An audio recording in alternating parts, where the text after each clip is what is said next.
የልጆቻችን ኢትዮጵያ የልጆቻችን ኢትዮጵያ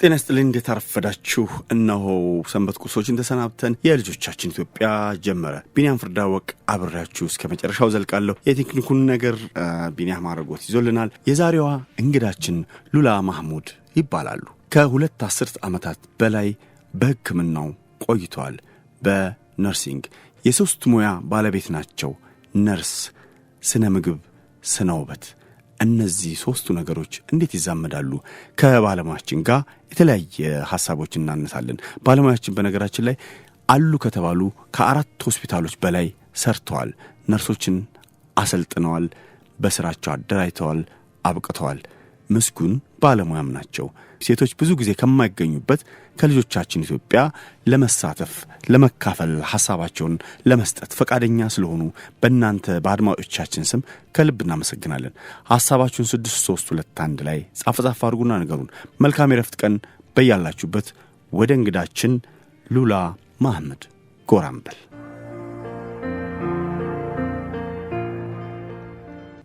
ሉላ አህመድ እንኳን ደህና መጣሽ የልጆቻችን ኢትዮጵያ ብዙ ጊዜ የሚታማው ያው በሴቶች እጥረት ነው ሴቶች ብዙ ጊዜ አንዳንዶቹ አይደፍሩልንም ለመምጣት ሙያቸውን ልምዳቸውን ለማካፈል ለልጆቻችን ኢትዮጵያ አንቺ ስለመጣሽ ባለሙያዎቻችን ስም ከልብ አመሰግናለሁ እኔም በጣም አመሰግናለሁ ስሜ ሉላ ማህሙድ ነው እሺ ሉላ ማህሙድ እስኪ ወደ ሐሳባችን መንደርደሪያ ስናልፍ ስነ ውበትና ስነ ስርዓት ባህልና ዘመናዊነት ወዘተ የተመታታበት ዘመን ነው ይባላል እስኪ በሙያሽ ይሄንን ትገልጪልናለሽ ከዛ በፊት ግን ምናልባት ቀድሜም ለአድማጮቼ አንስቼዋለሁ የሙያሽ ነርስ የስርዓተ ምግብ እና እንዲሁም ስነ ውበት ባለሙያ ነሽ ሶስቱንም ተዛማጅነት አላቸው ይመስለኛል በርግጥ ይነካካሉ እንዴትም ሶስቱ ጋር ወደ ሶስቱም እንዴት አመራሽ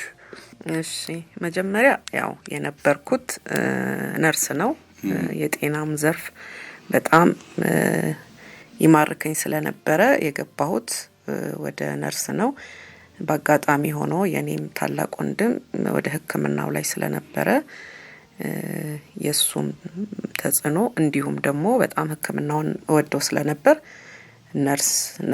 ነርሶኜ ሳገለግል ነበርና ነርሶኜ እየሰራው ባለበት ወቅት የማገለግላቸው ታካሚዎች ብዙውን አሁን ላይ ተላላፊ ያልሆኑ በሽታዎች ተብለው የሚጠሩት እንደ ስኳር ግፊት እና የልብ ህመም ታካሚዎች ስለነበሩ እነሱ ደግሞ አንቺ ምሰሪበት ቦታ ላይ እኔ ምሰራበት ቦታ ላይ እነሱ ደግሞ ከአመጋገብ ጋር ተያይዞ የሚከሰቱ ናቸው ከአኗኗር ዘይቤ ጋር እና ከዛም ጋር ተያይዞ አበላልና አመጋገባቸው ምን መምሰል እንዳለበት ግንዛቤው አልነበራቸውምና በዛ ተነሳስቼ የኒውትሪሽን ወይም ደግሞ የስነ ምግብ ሙያ ለመማር ችያለሁ እንግዲህ ስነ ውበቱ ደግሞ ፓሽኔ ነው እና ፓሽን ነው በዛ ምክንያት እሱንም ደግሞ ከዛ በኋላ እሱንም ልማርና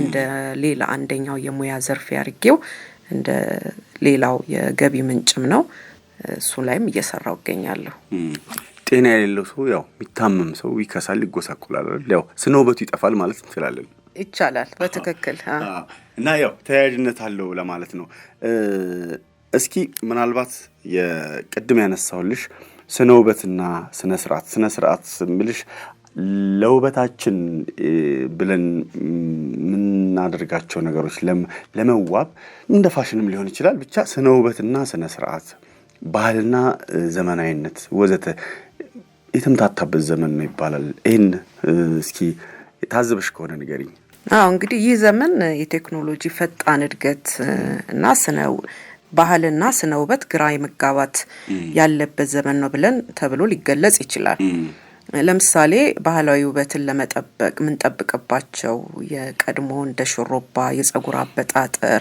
አለባበሳችን የአካል ቅርጾች ከዘመናዊነት ጋር በጣም ወይም ደግሞ ከዓለም አቀፍ ጋር የተምታቱበት ወይም ደግሞ ፈተና የበዛባቸው ናቸው ብለን ልንገልጸው እንችላለን።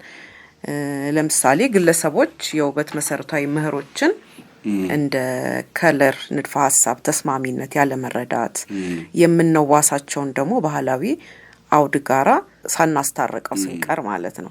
ይሄ ነገር ያለባበስ ወይም የማጌጥ ስልቶችን እንዳለ መቀበል ከውጭ የምናገኛቸው ከሰለጠኑ ዓለማት ጋር ይሄ እንግዲህ የስነ ውበትና ስነ ስርዓትን ከምንላቸው ጋር ሊያጋጭብን ይችላል ማለት ነው።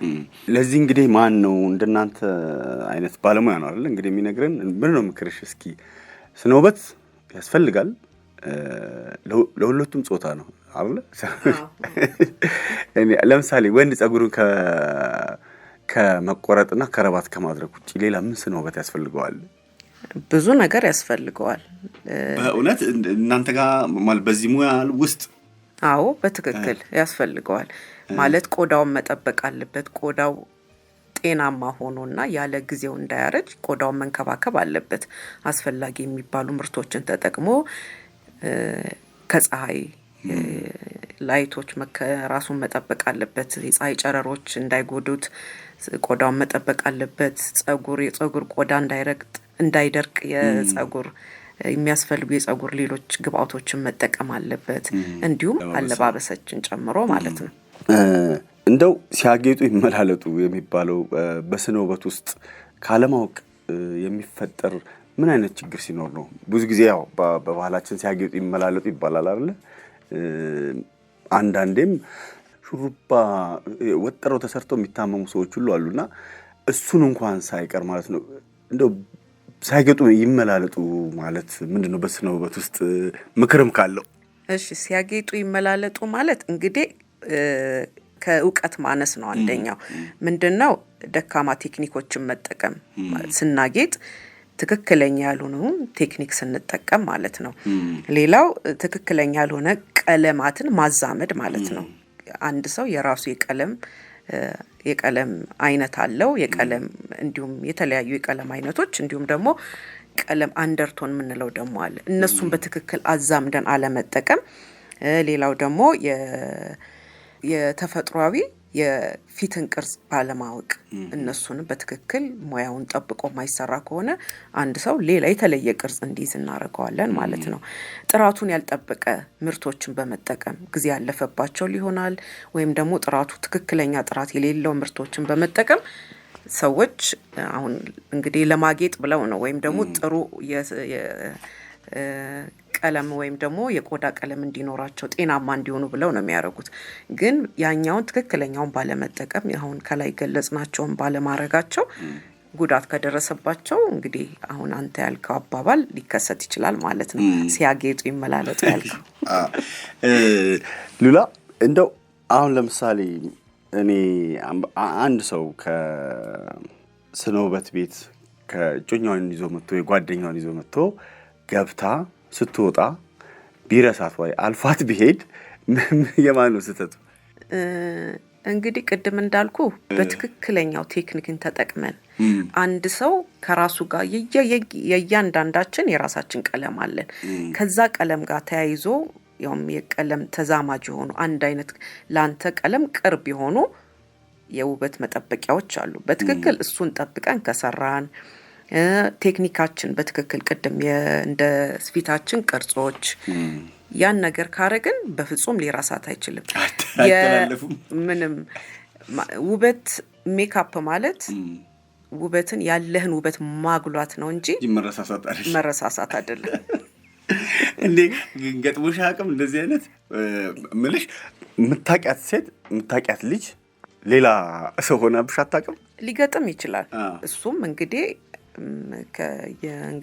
ሁሉም ሙያ የራሱ የትምህርት ደረጃዎች አሉት። ከዛ ደግሞ በትምህርት የምታመጣቸው ክህሎት አለ። ከዛ ደግሞ በልምድ ደግሞ የምታዳብራቸው አሉ። ስለዚህ እነዛን ሂደቶች ሳያልፍ ያን ነገር የሰራ ወይም ደግሞ የተገበረ ሰው አሁን ያልከውን ችግሮች ሊያመጣ ይችላል እንጂ በትክክለኛው አካሄድ ስቴፑን ጠብቀህ የምታረግ ከሆነ በፍጹም እንዲያውም ውብ ልትሆንለት ትችላለች እንጂ ሊረሳት አይችልም። የሚገርመኝ አጋጣሚ ስለሆነ ነው። ብዙ ጊዜ እሰማለሁ ለሳል ጤና ስትልኝ ይቅርታ ብሎ ምታል እንደዚህ አይነት ነገር አለ እና ትንሽ በዚህ በስነ ውበት ውስጥ ግራ የሚያጋባኝ ነገር ስለሆነ ነው። ምናልባት አድማጮች እንግዲህ የራሳቸውን ገጠመኞች ሊነግሩን ይችላሉ። ለምሳሌ ቀይም ጠይምም ጥቁርም ከለር ያላቸው ሴቶች የሚቀቡት የሆነ ሽሮ ዱቄት መሳይ ነገር ጥቅሙ ምንድን ነው? ጉዳት ሲኖረው ይሆን ወይ? እንደ ጋራ እንትን ስለማይሆን ልክ ነጠላ ትለብሻለሽ አይደል? ሁሉም ሰው ነጠላ እንደሚለብሰው ሻሽ እንደሚያስረው ሁሉም ሰው የጆሮ ጌጥ እንደሚያደርገው ሁሉም ሴቶች ጋር ይሄን ሽሮ የሚመስል ነገር አያለውና ማን ነው ድንገት መጥቶ ነገር ነው የወረረን? ምንድነው? እስኪ እሱን ነገር እንግዲህ አሁን አንተ ያልከው ሽሮ መሳይ እንግዲህ በትክክለኛው ቋንቋው አማርኛው እርግጠኛ ባልሆንም ፓውደር ነው የምንለው። ፓውደር የምንለው እንግዲህ ሽሮ መሳይ ዱቄት ያልከው እነሱ ጥቅማቸው ምንድነው? ክሬም የሆኑ ምርቶች አሉ እንደ ቅባታማ የሆኑ ከስር የምንጠቀማቸው ቀድመን ብዙ ፕሮሰስ አልፈን ነው እዛ ጋር የምንደርሰው። እንግዲህ እነሱን ስንጠቀም ክሬም የሆኑ ፕሮዳክቶችን በቦታው እንዲቆይልን ወይም ደግሞ የተጠቀመችው ሴት ቅባታማ መስላ እንዳትታይ ወይም ደግሞ ይሄ መቅለጥ የሚባል አይን ወዛማ ነገር እንዳይኖር እሱን በቦታው እንዲቆይልን የምናደርግበት ቴክኒክ ነው። ቻክ እንደማድረግ ማለት ነው። እሱ በቦታው ይዞ እንዲቆይልንና መቅለጥ እንዳይኖር ይረዳናል። አንደኛ ሰውንም ሰላም ስትል ከሷ ፊት ወደ ሌላ ሰው እንዳይተላለፍ ያደርግልናል።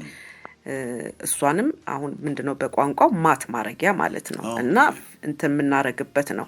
ስለዚህ እነሱ ነገሮች እንደየከለራቸው ግን ይለያያል። አንድ አይነት አይደለም። እንደሚታወቀው እኛ የተለያየ ቆዳ አይነት ነው ያለን። እንደ ቆዳ ታይፑ፣ እንደ ቆዳ አይነቱ፣ ቀለሙ የተለያየ ነው የምንጠቀመው። እንግዲህ እሱ የራሱ የሆኑ እንግዲህ በአግባቡ ካልተጠቀምነው የራሱ የሆነ ችግሮች አሉት።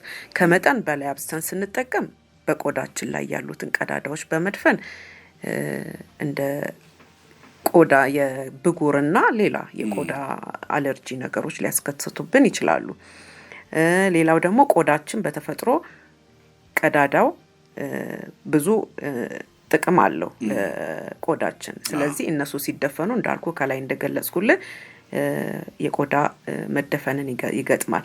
በሌላ ጎኑ ደግሞ ጥራቱን ያልጠበቀ ደግሞ ሲሆን ከቆዳ አለርጂና ከቆዳ መቆጣት፣ ሽፍታ ሊያመጡብን ይችላሉ። ከመጠን በላይ ደግሞ መጠቀም አሁን ለምሳሌ ከውስጥ ክሬም የሆኑ ፕሮዳክቶች አሉ ብያለሁ። ግን እሱን ብቻ ብንጠቀም ዋናው ነገር የእሱን ወዙን ነው የሚመጥልን። ስለዚህ አሁን ከሚገባው በላይ ደግሞ ስንጠቀም የተፈጥሮ ወዛችንን በመውሰድ የቆዳ መድረቅም ሊያስከትልብን ይችላል በአግባቡ ካልተጠቀም ነው። ስለዚህ የቆዳ መድረቅ ደግሞ ያለ እድሜ ቆዳ ማርጀትን እና ሌሎች ችግሮችን ደግሞ ሊያመጣብን ይችላል። ስለዚህ አግባብ ባለው ሁኔታና በተገቢው ቦታ ከተጠቀም ነው አሁን ይሄ እንዳልከው ሽሮ መሳይ አይነት መልክ ላይ አይኖረውም ማለት ነው። እንደው እስኪ ይሄ በዚህ ስነ ውበት ጋር ስነ ውበት ሲባል ብዙ ጊዜ ወደ ሴቶች አይነት ነገር ነው የምናመዝነው አይደል? ወንዶች ይሄን ነገር ሊጠቀሙ እንደዚህ አይነት ለፊታቸው እንዲህ ሊጠቀሙ ይመጣሉ? ልምድ አለ? እንግዲህ አሁን የስነ ውበት እና የቆዳ ጤና አጠባበቅ ይለያያሉ። አሁን አንድ ሰው ሁሉም ሰው ሜካፕ ላይ ይቀባ ይችላል። የቆዳ ጤንነቱን ግን መጠበቅ አለበት። የቆዳ ጤንነቱን ለመጠበቅ ደግሞ ቆዳ እርጥበቱን ይዞ እንዲቆይልን አሁን እንግዲህ ማለስለሻ የሆኑ ክሬሞችን መጠቀም አለበት። መጀመሪያ መታጠብ አለበት። መታጠቢያ የራሱ ከቆዳው ጋር ተስማሚ የሆነ መታጠቢያዎች ያስፈልጉታል። ከዛ ደግሞ የቆዳ ማለስለሻ መጠቀም አለበት። ከዛ ደግሞ ትልቁ ነገር ቆዳችንን ቅድም እንዳልነው ያለ ጊዜው እንዳያረጅ እንዳይደርቅ ከፀሐይ ብርሃንን መከላከያ ደግሞ ሰንስክሪን የምንላቸው ነገሮች መጠቀም አለበት። ስለዚህ ይሄ ለሁሉም ሰው ነው። ከዚህ በኋላ ነው እንግዲህ ደግሞ ሌሎች የመዋቢያ ምርቶችን መጠቀም እንደ ፍላጎታችን። ይሄ ግን ለማንኛውም ለወንድም ለሴትም የሚያስፈልገን መጠቀም ያለብንና ማድረግ ያለብን ነገሮች ናቸው ማለት ነው። ስለዚህ ስነ ውበትን እንደ ሙያ መማር ያስፈልጋል።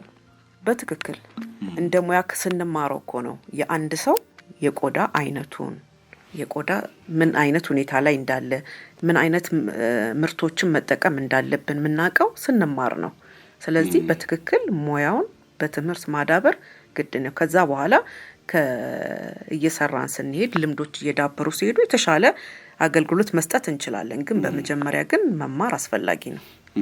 እንደው በስራችሁ ውስጥ በእንደዚህ አይነት ስህተቶች እንደው ልምድ የሰማሽው ያጋጠመሽ ነገር አለ? እንደዚህ ሜካፕ ሲጠቀሙ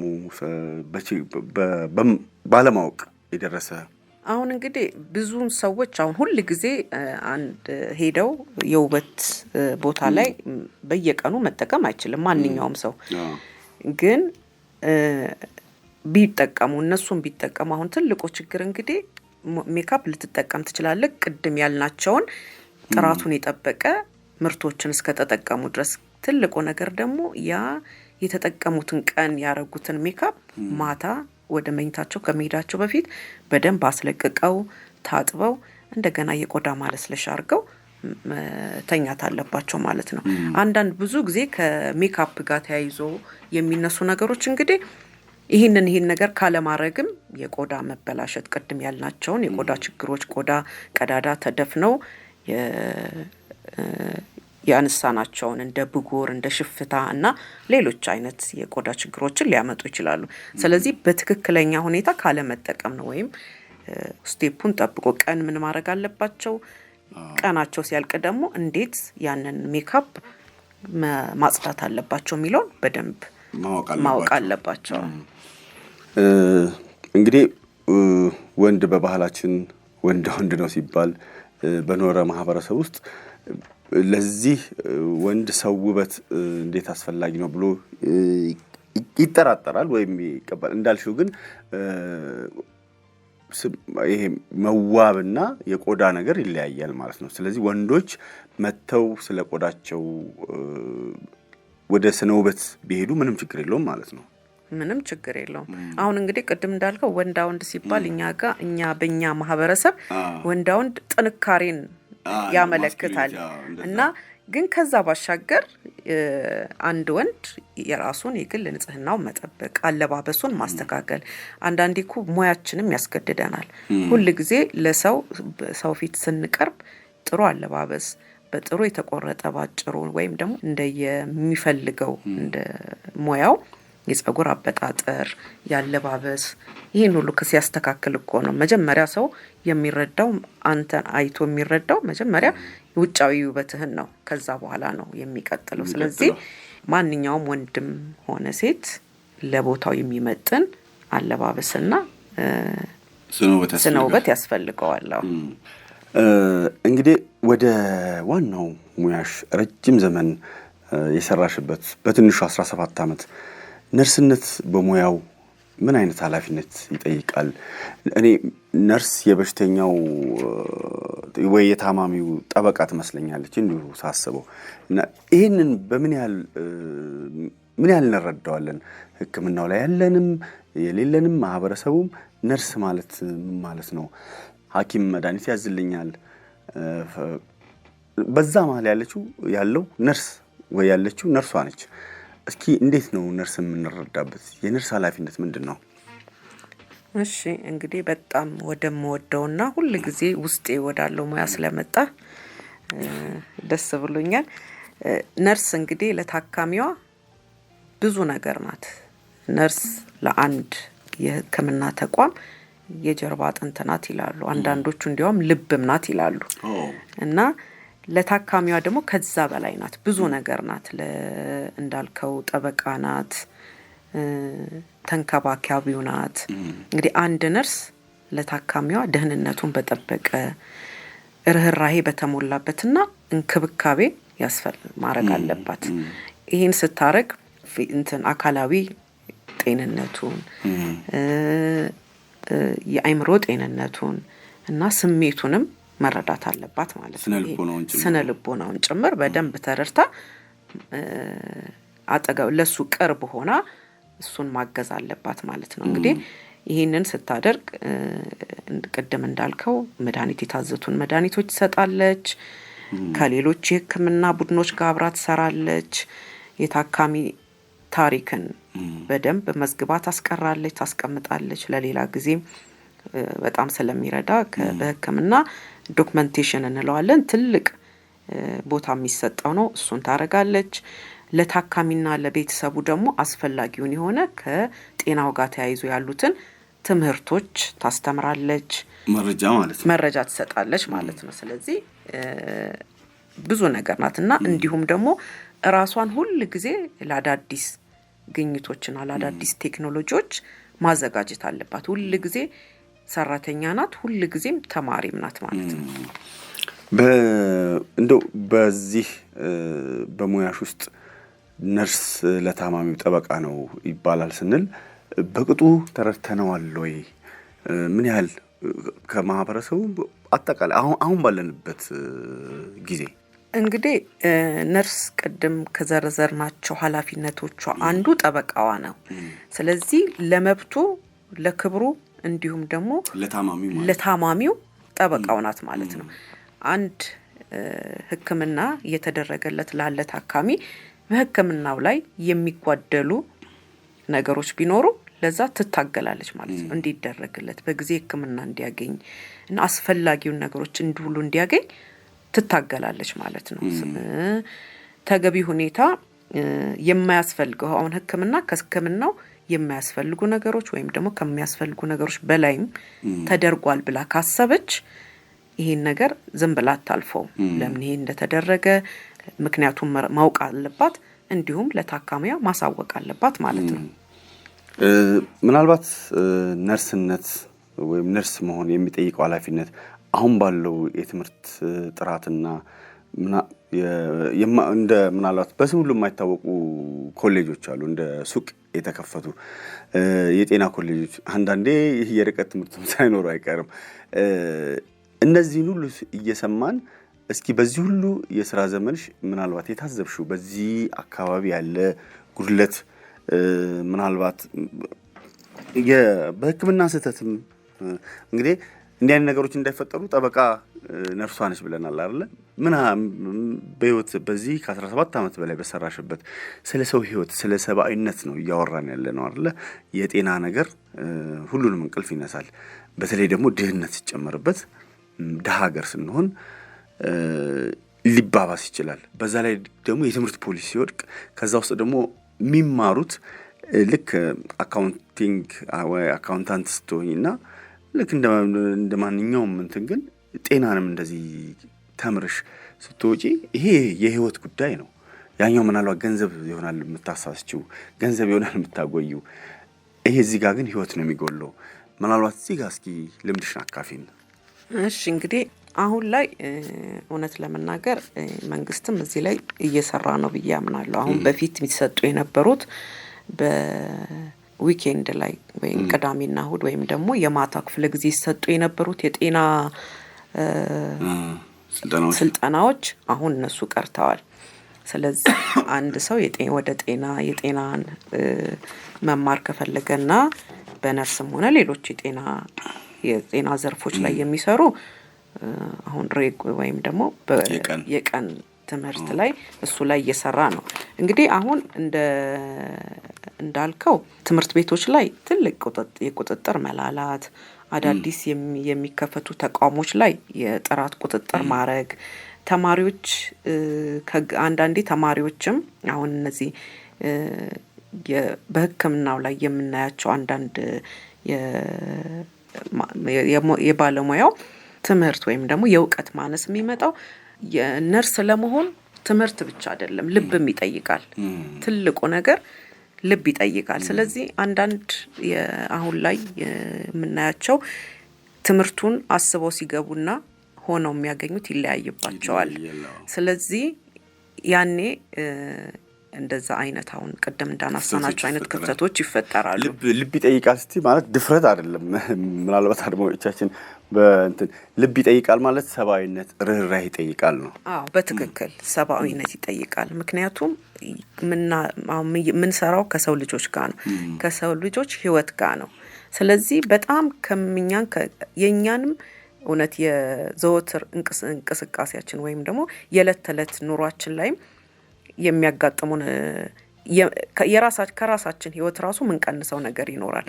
ስፔሻሊ ታይማችንን አሁን ወይም ደግሞ ሰዓታችንን በሰዓት የሚገደብ አይደለም። የጤና ሙያ ሰዓት አሳልፈ ልትሰራ ትችላለህ። ውለህ ችግር ከተፈጠረ በዛው የምታድርበት ሁኔታዎች ሊከሰቱ ይችላሉ። ስለዚህ እነዚህ ነገሮች ልብን ይጠይቃሉ። ይሄንን የምትረዳውና ይሄን እንዳለ የምትቀበለው ሰውን ለመርዳት ከልብ ስትዘጋጅ ነው ማለት ነው።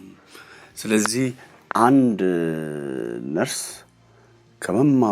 ከመማሩ በፊት ይህን ነገር ማወቅ አለበት። ራሴን ለሰው ልጅ ልሰጥ ነው የገባሁት። ልክ እንደ ውትድርና ወይም ደግሞ ሌላ አንድ መምህር እንደሚሰማው ኃላፊነት እንደዚህ አይነት ኃላፊነት ይዞ መግባት አለባቸው ማለት ነው። ስለዚህ የስነ ልቦና ዝግጅት ይጠይቃል ከሙያውም በላይ። በትክክል እንዲያውም እኛ ሀገር አልተለመደም እንጂ ወደ ጤናው ተቋማት ወደ ጤናው ዘርፍ ሊገቡ ያሰቡ ተማሪዎች ቀድመው እንደ ኢንተርንሺፕ ሆስፒታሎችን ላይ ተመድበው እንደ ቮለንተሪም ሆነው የመስራት አጋጣሚው አሉን የሚባል ኢንፎርሜሽን አለኝ። አሁንም አንዳንድ ተቋማት ተማሪዎቻቸውን በተለይ ወደ ሕክምና ተቋም የመግባት ፍላጎት ያላቸውን ልከውም እንዲያዩ ያረጉበት ሁኔታ አይቻለው። ልጆቹንም ተቀብዬ በደንብ እንዲረዱ ያረኩባቸው አጋጣሚዎች አሉ። እኔ በነበርኩባቸው ተቋማት ላይ የመጡ እንደሱ ሲሆን በደንብ ልክ ወደ ሆስፒታል ሲመጡ ወይም ደግሞ ወደ ስራ ሲገቡ ምን እንደሚገጥማቸው ምን አይነት አገልግሎት ከነሱ እንደሚጠበቅ በደንብ ተረድተው ሲገቡ በትክክል ወደ ስራው ከመጡም በኋላ በሙሉ ፍቃደኝነትና ፍላጎት ይሰራሉ ማለት ነው። ስለዚህ እንዳልከው ማየት አንዳንድ ተማሪዎች አሁን ላይ ተምረውም እንግዲህ ወደ እንትን አለን የተግባር ልምምድ ተማሪም ሆነን እንሄዳለን ወደ ሆስፒታል። እሱንም ካዩ በኋላ ተምረው እንኳን ከዛ በኋላ ይሄ እኔ ለዚህ የተፈጠርኩ አይደለሁም ብለው የሚያቆሙም ተማሪዎች ወይም ትምህርታቸውን ከጨረሱ በኋላ ወደ ስራው ያልገቡም ተማሪዎች እንዳሉ ወይም የገጠሙኝም አሉ። ያ እንዲያውም ጥሩ ነው፣ እንደኔ ጥሩ ነው። ገብተው ለታካሙ የሚያስፈልገውን አገልግሎት ካለ መስጠት በቃ ያኔ እንደዛ ማድረጋቸው ጥሩ ውሳኔ ነው። በርግጥ ብዙ እንግዲህ 4 አመት አባክነዋል። ትልቅ እንትን ነው አሁን የሚባከነው የነሱ ጊዜ የአገርም እንትን ነውና መጀመሪያ ይሄ ከመሆኑ በፊት ቀድመው ይሄን ሲያስቡ የሆስፒታል አካባቢን መረዳትና በትክክል ነው እዚህ አካባቢ ላይ መስራት እችላለሁ ማለት ብለው ወስነው ቢገቡ ጥሩ ነው እላለሁ። እንደው ይሄ ነገር ከቀጠለ ብለሽ ስጋት የተሰማሽ ነገር አለ? በሙያሽ ውስጥ ስታይ በአቅም ችግር ምክንያት ወይም ደግሞ ከትምህርት ጥራት ጉለት ውስጥ የመጡ ተማሪዎች ድንገት ስራ ላይ ሆነሽ ያጋጠመሽ? አንዳንዴ እንደ ቀልድም ሲወራ ለተፈነከተ ሰው እንዴት ሽንት ይታዘዛል? ሽንት ተመርመረና ይባላል። ይሄን ያህል ድረስ ይቀልዳል። ግን ደግሞ በተቃራሪው እንደናንተ ይሄ 17 እና ከዛ አመት በላይ ለህሙማን ጠበቃ ሆኖ ህይወትን ልብን ሰጥቶ ማገልገል መስራት ቀላል ነገር አይደለም። ግን ደግሞ ይሄን ሙያ ይሄን ነርስነት ይሄን ውድ ሙያ የሚያረክሱ ወይም ደግሞ ባልተገባ ቦታ እንደው እንጀራ ፍለጋ ብቻ የሚገቡበት እንዴት አዘብሽው አለ? ወይም ደግሞ እንደ ምክር እባካችሁ ይሄ ነገር ቢቀር ምትዩ? እውነት ለመናገር እንደው አንዳንዴ ትንሽ የመጋነን ነገሮች አሉ ብዬ አስባለሁ። ተፈንክቶ ለመጣ ሽንት ይስጥ ብሎ እንዲሁ በትክክለኛው አይምሮ ያን ያረጋል የሚል ሲያጋንኑት ነገር እንደዛ የሚል እምነት የለኝም በእንትኔም አልገጠመኝም ለዚህ ነው እንግዲህ ነርስ ጠበቃ ናት ምንለው እንዲህ አይነት ነገሮችን አላስፈላጊ አሁን ይሄ ሁሉም አንድ አይነት የሙያ ስነ ምግባርን ይከተላል ማለት አይደለም በአብዛኛው ግን አይደለም ብዬ አምናለሁ ግን ነርስ ጠበቃ ናት ብለናል ቅድም እንዲህ አይነት ነገሮች በሚከሰቱበት ጊዜ ለምን ብላ መጠየቅ ይኖርባታል ማለት ነው እንዲህ አይነት ነገሮች ሲኖሩ ግን አንዳንዴ ከህክምና ውጪ ያለው ሰው ማይረዳውና ሐኪሙ ደግሞ የሚያስብበት የራሱ እነሱ አያስፈልግም ብለው የሚያስቡት ግን እሱ ያሰበበትና ያንን ቢያቅ ለተሻለ ህክምና የተሻለ ህክምና አረግለታለሁ ብሎም አስቦ የሚታዘዙ ምርመራዎች ሊኖሩ ይችላሉ ይሄንን ግን ሐኪሙ በደንብ የማስረዳት ሐኪሙም ነርሷም ለታካሚ ወይም ደግሞ ለቤተሰቡ በደንብ የማስረዳት ኃላፊነት አለባት የታዘዘው ህክምና ወይም ምርመራ ለዚህ ይሄን ነገር ለማግኘት ነው ይሄን ነገር ሲመረመር የተሻለ ልንረዳው እንችላለን ወይም ልናግዘው እንችላለን ብላ ማስረዳት አለባት ይሄን ነው እንግዲህ ማረግ ታማሚዎችም ሙርከኛ ነው የአልጋ ሙርከኛ መጥቶ ምታዩት የባህሪ ለውጥ አለ አይደል የተለያየ የባህሪ ለውጥ አለ እንዴት ነው እነሱን እስኪ በሙያችሁ እንዴት ነው ምትይዟቸው እንዴት ነው ምትረዷቸው ምን አይነት ፈተናዎች ያጋጥማሉ ያው ይሄ እንግዲህ የዕለት ተዕለት ገጠመኞቻችን ናቸው ልክ ነው አንድ ሰው ትናንትና ዛሬ ቆሞ ሲሄድ የነበረ በድንገት ታማሚ ሆኖ አልጋ ላይ ሲሆን ሁሉም ሰው በጸጋ ይቀበለዋል ማለት አይደለም ስለዚህ የተለያዩ ጸባዮች አዳዲስ ጸባዮችንም ልናይ እንችላለን እውነት ከዛ በፊት ያ ግለሰብ እንደዛ አይነት ባህሪ ሳይኖረው ድንገት የሚመጡ ብስጩነት ቁጡነት አለመረጋጋት ሊገጥመን ይችላል ይሄ እንግዲህ ያልኩ ቅድም እንግዲህ ነርስ ሆነ ሌላው የህክምና ባለሙያ ይሄን ነገር ተረድቶ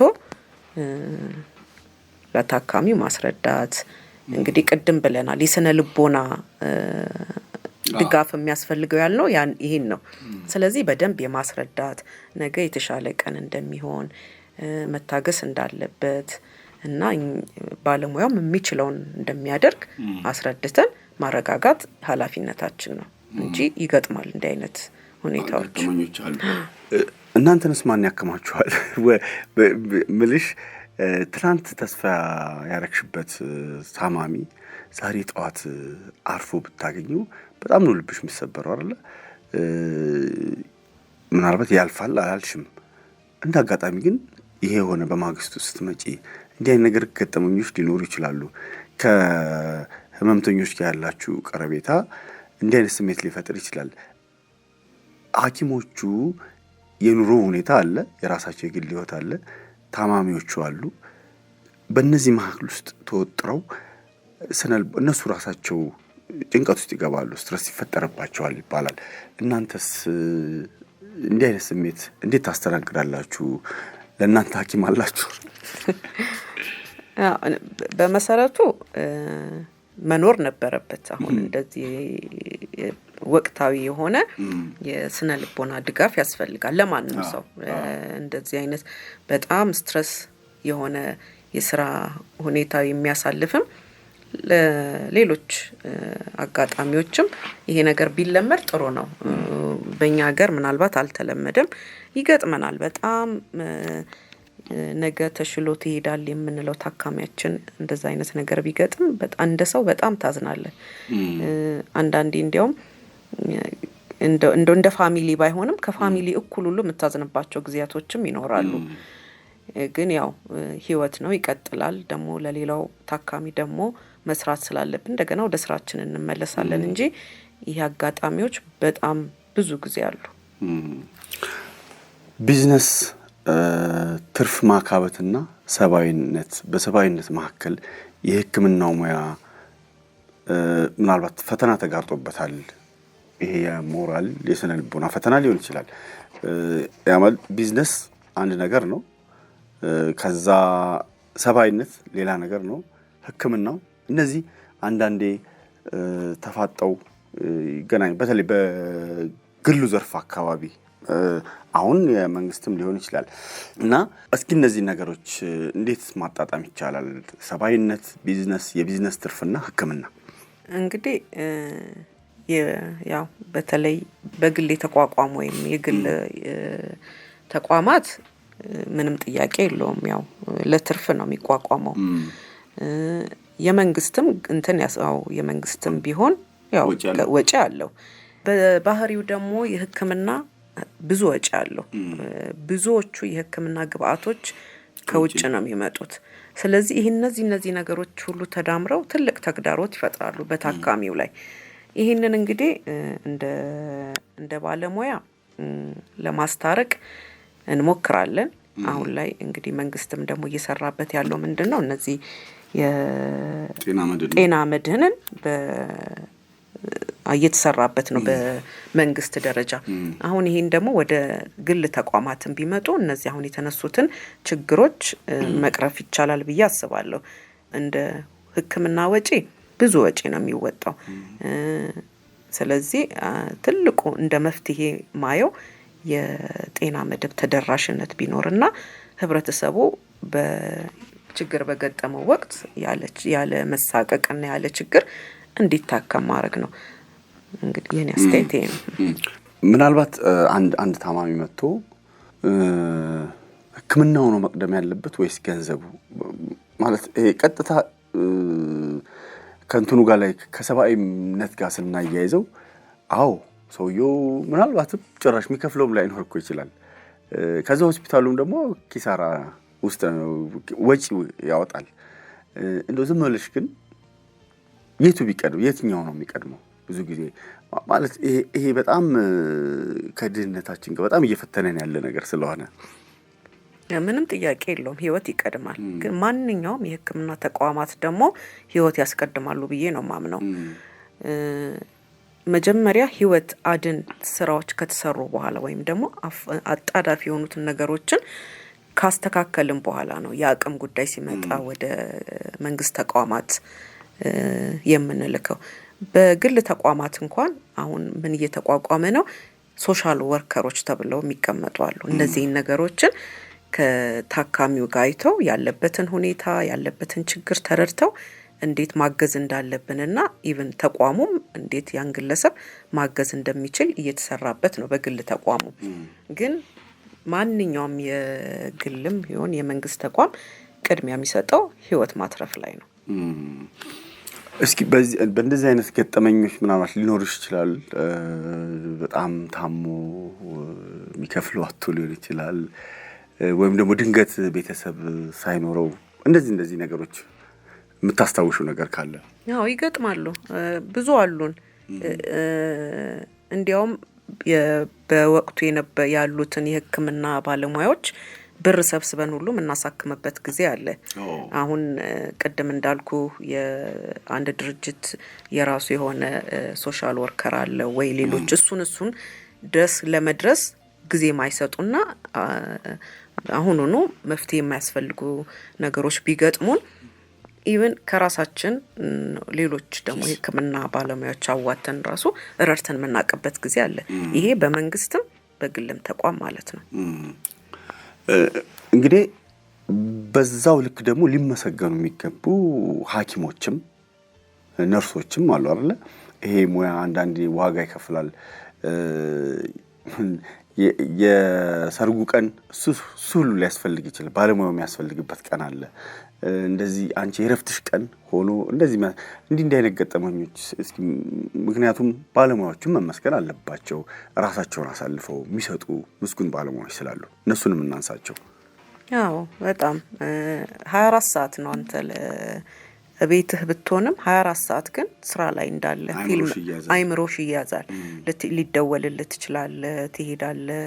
ብዙ ሐኪሞች አሁን የማህፀንና ጽንስ ሐኪሞች፣ የሕክምና ሰርጅኖች፣ ቀዶ ጥገና ባለሙያዎች፣ ሌሎችም ሐኪሞች በማንኛውም ሰዓት ሊፈለጉ ይችላሉ። በዛ ሰዓት ነው ተነስተው እንግዲህ የሰውን ህይወት ለማትረፍ ነው እንግዲህ የሚሄዱትና 24 ሰዓት ነው የሚሰራው። 24 ሰዓት ልትፈልግ ትችላለህ። በዓልህንም የረፍት ቀንህንም ሰውተህ የምትሰራበት አጋጣሚዎች አሉ። ስለዚህ ለነዚህ ደግሞ በርካታ የሕክምና ባለሙያዎች ሊመሰገኑ ይገባል። በርካታ ሙያቸውን አክብረው ራሳቸውን ለሰው ለሕክምናው የሰጡ በርካታ ባለሙያዎች አሉ እና እነሱን ሁል ጊዜ እንደ ህብረተሰቡም እኛም ልናመሰግናቸው ይገባል። ነው ከልብ ከሆነ ከልብ ከሆነ ይሄ ሁሉ መስዋዕትነት ሊኖረው እንደሚችል ከቤተሰብ ከበዓልህ ከቤተሰብ ተነጥለ መሄድ ሊኖርብህ ይችላል። እንዳልከው ቅድም የተለያዩ ሰርጎችም ይሁን የማህበራዊ ማንኛውም ጉዳዩ ላይ ሆነ ልትፈለግ ትችላለህ። ከዛ ተነስተ ልትሄድ ይሄ ሁሉ መስዋዕትነት እንዳለ ስታቅ ነው ነገ ያን ነገር ለማድረግ ማይከብድህ ማለት ነው። ስለዚህ አንድ ሰው ወደ ሙያው ከመግባቱ በፊት እነዚህ ነገሮችን ሁሉ ቢረዳ ምለው ለዛ ነው። ሙያ ተወዶ ሲሰራና እንግዲህ ልዩነቱ ለቢዝነስ ሲሰራ ያለውን ስሜት እንደው እስኪ ውስጥሽ ታያለሽ ይሰማሻል መቼም ልዩነቱ ምንድነው? ያው በጣም ልዩነት አለው። ሙያ ተወደ በማንኛውም ሙያህን ፈልገው ስትሰራና ወይም ገንዘብ ይከፈለኛል ወይም ገንዘብ ያመጣል ብለህ ስትሰራ እኩል አትሰራውም። እርካታውም ወይም ደግሞ ውጤታማነቱም አንድ አይነት አይሆንም። ትክክል ነው። ማንኛውም ሰው ያው በሙያ ስትሰራ ለጽድቅ ብቻ ብላ አትሰራም። ያው ገንዘብም ለማግኘት መኖርም ስላለብህ ገንዘብም ለማግኘት ነው።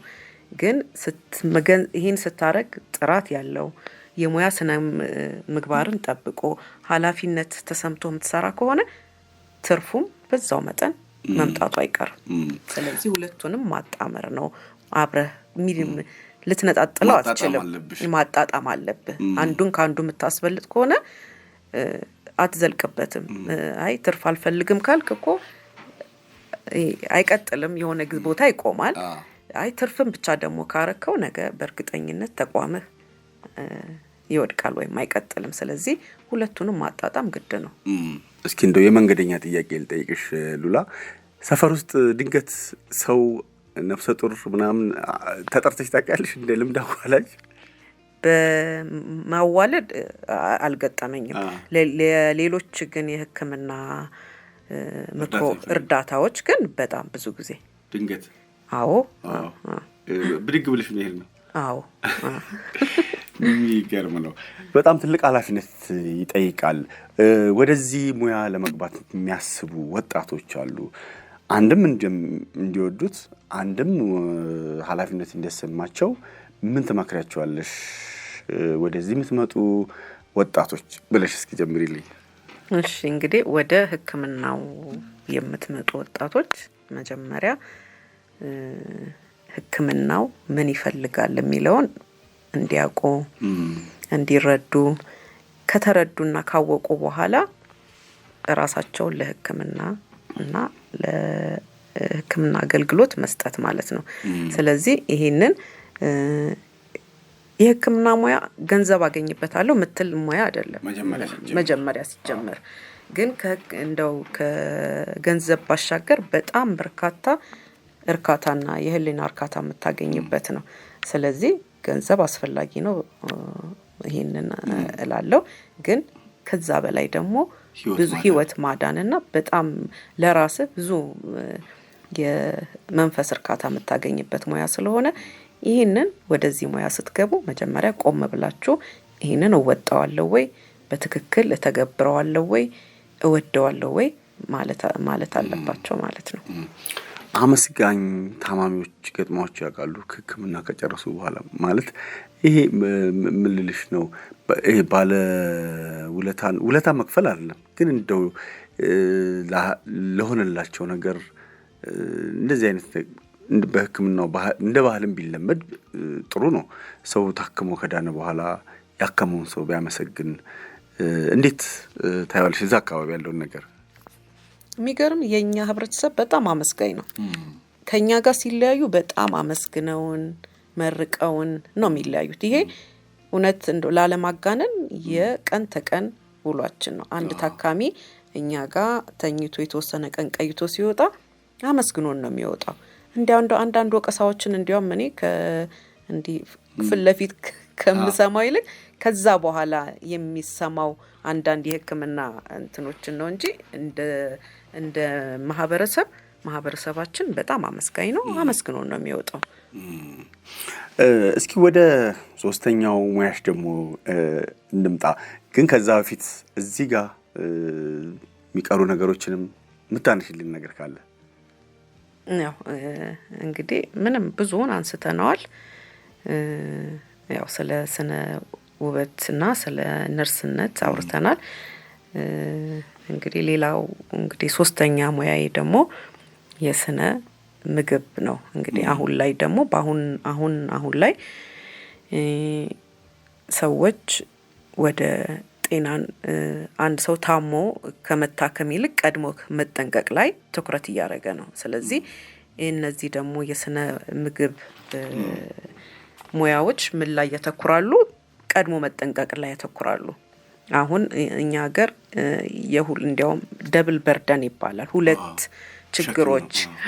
አንደኛው በጣም ከተማ ላይ በጣም ውፍረት፣ ከውፍረት ወይም ደግሞ ከአኗኗር ዘይቤያችን ብዙ ካለመንቀሳቀስ ከምንበላቸው ምግቦች የሚመጡ ህመሞችና ወይም ደግሞ ከአላስፈላጊ የሰውነት ክብደት ከመጨመር ጋር ተያይዞ የሚመጡ ህመሞች አሉ። በሌላው ደግሞ አንፃር እነሱ የደም ግፊት፣ የስኳር፣ የልብ ህመም፣ የደም ውስጥ ያለ የኮሌስትሮል እነዚህ ነገሮች እንግዲህ ብዙውን ከአኗኗር ወይም ደግሞ ከዕለት ተዕለት ከምንተገብራቸው የኑሮ ሁኔታችን ጋር ተያይዞ የሚመጡ ናቸው። አይተህ እንደሆነ አሁን በአብዛኛው ሰው አመጋገቡን ማየት ትችላለህ። እንግዲህ አንተ የምትረዳው ነው። ሌላው ደግሞ እንቅስቃሴያችንም በጣም የተገደበ ነው። እንቅስቃሴ ብዙዎቻችን መኪና ያለን በመኪና እንጠቀማለን። መኪና የሌለን በቆመን አጭር መንገድ እንኳን ረጅም ሰዓት ቆመን ታክሲ እንጠቀማለን። ወደ ፎቅ ስንወጣ የ2 እና 3 ደረጃ ላለመውጣት ቆመን ሊፍት ጠብቀን እንሄዳለን። ቤታችን ውስጥ ብዙዎች አሁን የሚያግዙን መሳሪያዎች የልብስ ማጠቢያ ማሽን፣ ብዙ ነገሮች ስራችን እንትናችንን እንቅስቃሴያችንን ገድበውታል። ቁጭ ብለን ሪሞት እንኳን ትልቅ ፋክተር አለው። አንነሳም። ሪሞት እንኳን ቁጭ ብለን ነው ቲቪያችንን የምንቀያየረው። ስለዚህ በተቻለን የከተማ ህይወት ታሳሪ አርጎናል። ይሄ ደግሞ አሁን ቀደም ላነሳናቸው ተላላፊ ላልሆኑ በሽታዎች ያጋልጡናል።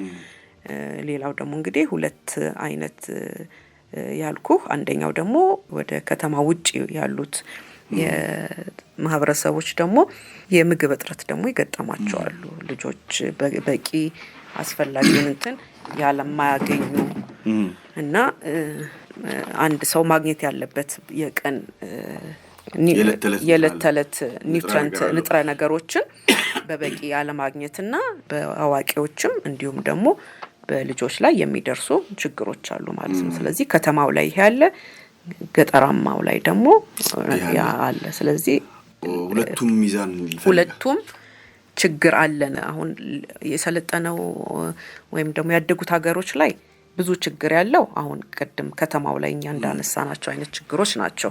ምናልባት የምግብ እጥረት ጋር ተያይዞ የሚመጣ ችግር የለባቸው። ለዛ ነው እኛ እንደ ማህበረሰብ ደብል በርደን ያለብን፣ ሁለቱም ችግሮች አሉን ብለን የምናነሳቸው። ከተማ ካለመንቀሳቀስ በብዛት የሚመነጭ አንዳንዴ ስንፍናም በለው ያኗኗር ስንፍና የዕለት ተዕለት ህይወታችንም ይይዘናል። እሱ ደግሞ ህጻናት ጋርም ጭምር መጥቷል። አሁን አንዳንድ ትምህርት ቤቶች ሲታይ ተማሪዎች ጣፋጭ ነገር በቦርሳቸው ይይዛሉ። ወላጆች የልጆቻቸው ምቾት ነው የሚሰማቸው። ልጆቻቸውን ምን ያህል እየጎዱ እንደሆነ አይታው። እነዚህ ፓክድ የሆኑ ምግቦች ከዛ በመኪና ይሄዳሉ፣ በመኪና ይመጣሉ፣ አይራወጡም። ትምህርት ቤቶች ያላቸው ሜዳ እንደምታውቂው ነው፣ ውስን፣ እንደ ድሮ እንደፈለግሽ የምትዋርቂበት አይደለም። እሱ ህጻናት ጋር ደግሞ የሚመጡ ቢከሰቱ አዳዲስ በሽታዎች አሉ። እነዚህ ምንድን ነው የሚነግሩሽ? እንግዲህ ቅድም በደንብ አንተም ገልጸኸዋል። ያው አሁን ከተማ ላይ ያሉ ልጆች ወላጆቻቸው ትምህርት ቤት ያደርሷቸዋል። የማያደርሷቸውም ሰርቪስ አላቸው። ትምህርት ቤታቸውም አሁን ላይ እንደምታየው ብዙ ትምህርት ቤቶች በጣም የመጫወቻ ቦታዎች በበቂ የሌላቸው ናቸው። ስለዚህ እነዛም ልጆቹን እንቅስቃሴ ይገድባሉ። ቤታቸውም ሲመጣ አሁን እንግዲህ ከተማ ላይ ያለው ያኗኗር ሁኔታ በቤት የተገደበ ነው። ብዙ ልጆች ድሮ በእኛ ጊዜ ውጭ ወጥተን ተሯሩጠን ተጫውተን እንዳደግ ነው አይደለም። አሁን ሁሉም ሰው ቤት ውስጥና በጣም የተገደበ የኑሮ አይነት ስላላቸው ልጆች ይሄ ሁሉ አክቲቪቲ እንደ በደንብ እንደ ልጆች ቦርቀውና ተጫውተው እንዳያድጉ ያደርጋቸዋል። ከዛ ደግሞ እንደገና ሲቀጥል ደግሞ የምንመግባቸው ምግቦች እንዳልከው ቅድም አንተም አንስተዋል ልጆችን የጠቀምናቸው ስለሚመስለን እነዚህ ምንድነው ፋስት ፉዶች ወይም ጤናማ አሁን ፋስት ፉድ ጃንክ ፉድ የምንላቸው በጣም ጤናማ ያልሆኑ ምግቦች ናቸው። በጣም ጤናን ከጊዜ ወደ ጊዜ ጤናችንን እንግዲህ ምንድነው እነሱ ምግቦች ወደ አልተፈለገ የሰውነት ክብደት ያመራሉ። እነዛ ደግሞ የሰውነት ክብደቶች ደግሞ ቅድም ያልናቸውን የጤና ችግሮች ያስከስቱብናል ማለት ነው። ስለዚህ ልጆችም በዚሁ ነው የሚሄዱት። ብዙ ልጆች አሁን ጣፋጭ ላይ የሚጠጡት ጣፋጭ ላይ የሚበሉት ጣፋጭ የሚይዙት ምግብ ምን ያህል ጤናማ ነው ብለን ባስተውሎት ስለማናየው ከዚህ ነው የሚጀምረው። ስለዚህ አይተህ እንደሆነ ብዙ ልጆች አሁን ክብደታቸው መኖር ካለበት ከፍ ብሎ እናያለን። ስለዚህ ይሄንን ወላጆች ማስተዋል አለባቸው። ለልጆቻቸው የሚቋጥሩት ምሳ ምን አይነት ነው፣ ምን ያህል ጤናማ ነው፣ ኢቨን የሚገዙትንም እቃዎች በደንብ ማየት እና በአጠቃላይ ወደ ተፈጥሮ መመለስ ማለት ነው። ድሮ ማናቸው በሽታዎች አሁን በህፃናት እየተከሰቱ ነው ይባላል። ስኳርን ጨምሮ ይሄ እንዳልሽው የልብ ካንሰር እንደዚህ አይነት ነገሮች ከተሞች ላይ የሰፉ ነው። ግን ደግሞ እስኪ ወደ ዋናው መሰረታዊ ነገር የኒውትሪሽን የዚህ ተመጣጣነ ምግብ ወይም ደግሞ ሰውነታችን የሚፈልገው አይነት ማግኘት ከተወለዱ በኋላ ነው። ይሄ የመቀንጨር ችግር ብለናል ከዚህ በፊት ሌላም ጊዜ አንስተናል። ከተወለዱ በኋላ ነው እስከ መወለድ በፊት በጽንስ ውስጥ ከዛ ይጀምራል? ከየት ይጀምራል? የሚጀምረው አንድ እንግዲህ በትክክለኛው አንድ እናት ማርገዝ ስታስብ ነው ራሷን ማዘጋጀት ያለባት። ካረገዘች በኋላ አይደለም። ልክ ማርገዝ አንድ ሰው እንግዲህ ያቀዳል። ሁሉም ሰው አቅዶ አይደለም በእርግጥ ልጅ የሚወልደው በአጋጣሚም የሚመጣ አለ። ግን አንድ እናት ማርገዝ ስታቅድ ቀድማ መዘጋጀት አለባት። ቀድማ የምትወስዳቸው የቫይታሚኖች አሉ። አንደኛ የልጁን የጤና ሁኔታም የሚያስተካክሉና ከተወለደም በኋላ ጤንነቱን ጠብቆ እንዲኖር። ስለዚህ የሚጀምረው እንግዲህ ከመረገዙ በፊትም ነው ማለት ነው። እናት በስነ ልቦና ራሷን ማዘጋጀት አለባት። በጤና በአካል ራሷን ማዘጋጀት አለባት። ከዛ በኋላ ደግሞ 1000 ቀናት የሚባሉ ያሉ የልጆች 1000 ቀናት ማለት ልጁ ከተፈጠረበት እስከ 2 ዓመት እስኪሞላ ድረስ ብንቆጥረው 1000 ነው የሚሆነው። እነዛ 1000 ቀናት በጣም ለልጁ ወሳኝ ቀናቶች ናቸው። ብዙ ነገሮች ከአፈጣጠር ጀምረ ከዛ በኋላም ከተወለደም በኋላ እስከ 2 ዓመቱ ድረስ በጣም ወይም ደግሞ ሳይንሱን ጠብቆና ለልጁ የሚያስፈልጉትን ንጥረ ነገሮች አግኝቶ እንዲያድግ። ከዛ እዛ ላይ 2 ዓመት ላይ ይቆማል ማለት ሳይሆን ከዛ ደግሞ ይቀጥላል ማለት ነው። እንግዲህ ምንድነው አሁን እስኪ ወደ ገጠር እንውረድና አብዛኛው ማህበረሰባችን ወዳለበት በልሽ መሰረት እንደው በደንብ ግንዛቤ ቢኖር ምግቡ ያን ያህል ችግር ከሌለ በስተቀር ያን ያህል ይጠፋል ማለት አንችልም። ለምሳሌ እንቁላል ገጠር ይጠፋል ማለት አንችልም። ዶሮ የሚያረባ ማህበረሰብ ነው ያለና ወተት በመጠን በአይነቱ ሊያንስ ይችላል፣ ያጣል ማለት አንችልም። እና ገጠር ያለች እናት እንዴት ነው ከጽንስ ጀምራ እንደው ልጆቿን ማሳደግ የምትችለው? ምክንያቱም አብዛኛው ቅድም ተጎዳ የሚባለው ሁለት በርደን ያለብን ያልሽው ከተማ በምቾት ወይም በስንፍና የሚፈጠር የጤና ማጣት፣ እዚህ ጋር ገጠር ደግሞ በምግብ እጥረት ያቺ እናት ምን አይነት ፈተና ይገጥማታል በዚህ በጽንስ ወቅት? እንግዲህ ሁሌም አይደለም የምግብ እጥረት ይኖራል ማለት ሳይሆን ምግብ ኖሮም ምግብን እውቀት በማነስ ያን ነገር ላተገበረው ትችላለች። እንዳልከው ገጠር ላይ ወተት ይኖራል፣ እንቁላል ይኖራል፣ ሌሎችም ነገሮች። ከሁሉም ደግሞ አትክልቶች ግን በቂ የሆኑ የአትክልት አይነቶች አሉ። ግን እሱን እንዴት አድርገን አሰባጥረን መመገብ? አትክልት አለ፣ እንደገና ደግሞ እነዚህ ጥራጥሬዎች አሉ። እነዚህ ነገሮች አትክልትም ጥራጥሬም እንቁላልም ብዙ አይነት ንጥረ ነገር የያዙ ናቸው። ስለዚህ እነዚህን ነገሮች እንደምንም ብላ እንዴት አድርጋ አሰባጥራ መመገብ እንዳለባት ግንዛቤውን መፍጠር ነው። አንድ ሰሞን እንዲያውም እነዚህ የጤና ኤክስቴንሽን አሉና እነሱ ለማስተማር ያስተምራሉና ይሄን ነገር ሰው ባለው ነው ያለውን ነገር እንዴት አድርጎ ግን ከሁሉም አመጣጥኖ ይመገባል የሚለውን ነውና ግንዛቤውን መፍጠር ነው። አሁን ገጠር ስለሆኑ የምግብ እጥረት አለ ማለት አንችልም። ግን ከተማ አውጥተው ወተት ሄደው ሸጠው ለልጆቻቸው ማይሰጡ አሉ። ያ ደግሞ ለልጆቹ ከመሰስተት ወይም ደግሞ ብር ከመፈለግ ነው ብዬ ብቻ አላምንም። እውቀት ካለመኖርም ካለመረዳትም ነውና እውቀት ግንዛቤውን መፍጠር ነው የምለው። ለምሳሌ በዚህ በ1000 ቀናት ውስጥ አንድ እናት ምን አይነት እሷም ምን አይነት ምግብ መመገብ አለባት? በተለይ ልጁ ጤናማ ሆኖ እንዲያድግ በዚህ በ1000 ከዛ በኋላ ልጁ የናጡት እንዳለ ሆኖ ማለት ነው። እንግዲህ አንድ ምግብ ጤናማ ነው የምንለው 3 ዋና ንጥረ ነገሮችን ወይም በከፍተኛ መጠን የሚያስፈልጉንን ካርቦሃይድሬት፣ ፕሮቲን እና ቅባትን ሌላ ደግሞ ቫይታሚን ኤንድ ሚነራልስ የምንላቸው ማለት ነው።